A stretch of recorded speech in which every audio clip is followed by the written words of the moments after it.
السلام عليكم الخوت، تحياتي لكم جميعا. حنا ما بغيناش كأس العالم للأندية يتنظم في المغرب، معنا ما نديرو به لأن ما فيه لا فلوس لا سياحة لا والو. شحال غادي يوصل هاد كأس العالم للأندية وما يدخلكش حتى 40 مليون سائح في المغرب؟ سمعتوني؟ حنا بغينا كأس العالم وكأس إفريقيا يتنظم في المغرب حتى باش نوصلوا 1 مليار سائح في المغرب.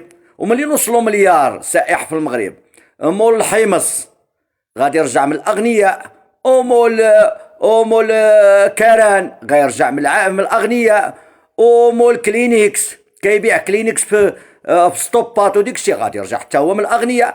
اما كاس العالم للانديه شحال غادي كاع غيوصل لك 40 مليون سائح.